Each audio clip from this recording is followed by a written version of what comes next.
Welcoming back Jamil Jaffer now, founder and executive director of the National Security Institute, also former associate counsel to President George W. Bush. Jamil, thanks so much for staying with us. Thanks for having me, Natasha. So these are the first comments from Hezbollah's leader since the October 7th attack by Hamas on Israel.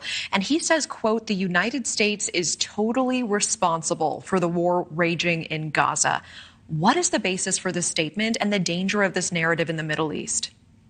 Well, of course, it's a ridiculous statement, Natasha. The parties responsible for this war are Hamas. They're the ones who decided to invade Israel, kill 1,400 Israelis, the equivalent of a dozen 9/11s on a population-adjusted basis. And the idea somehow that the United States has any responsibility for those terrorist attacks or Israel's right of self-defense against those attacks to protect itself is ludicrous.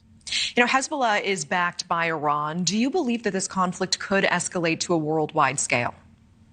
You know, there is a very real possibility, Natasha. The challenge, of course, is that Iran has been funding Hezbollah for decades. It's been funding Hamas for over a decade, the Houthi rebels in Yemen as well, who have attacked our allies in Saudi Arabia. And so you see this consistent theme of Iran funding terrorist groups, as they have since the 1980s. They've also been funding terrorist groups, Natasha, to be clear, to kill Americans. During our war in Iraq, when we had Americans there on the ground, they funded groups like Ansar al-Haq and Kataib Hezbollah and provided them explosive foreign penetrators that killed literally hundreds of Americans. So we've had Americans killed at the hands of Iran already. The idea that we're not responding effectively against that and deterring them, not only from attacking our allies in Israel, but attacking Americans today in both Iraq and Syria is a real problem. Well, and I want to follow up on that because you've said that President Biden needs to do more to deter Iran and deter Hezbollah. What does that look like? Does it look like a strike or taking out one of their leaders? Well, look, President Biden did conduct some airstrikes in Syria against some weapons depots, but attacking weapons depots empty and devoid of people is not going to stop Iran and its proxies from attacking and killing Americans as they have in the past. President Trump, during his administration, responded pretty effectively by taking out the leader of the Iranian Revolutionary Guard's Quds Force.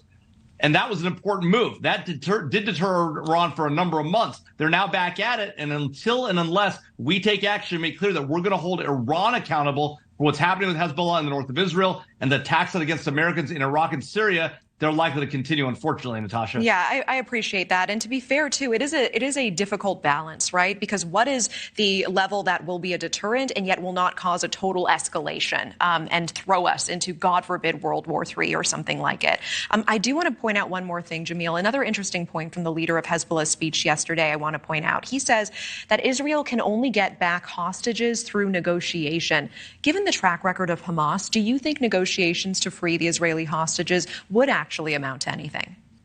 I mean, I think it's very unlikely, Natasha. We've seen already over the last weeks and just over a month now, or coming up on a month now since the attack, Hamas has only released 5 hostages, right? We've been extending negotiations for weeks. The Israelis didn't go in on the ground immediately. They waited and tried to negotiate. The reality is that Hamas knows what they have in those hostages. They plan to keep them if they're still even alive. And the goal is to try to get the Israeli forces to come into those tunnels and then butcher them as they did the Israelis in the 1,400 Israelis when they crossed into Israel. So that's Hamas's game. They're unlikely to release hostages through any negotiations. The way to the end of this war is either Hamas gives up or they're decimated.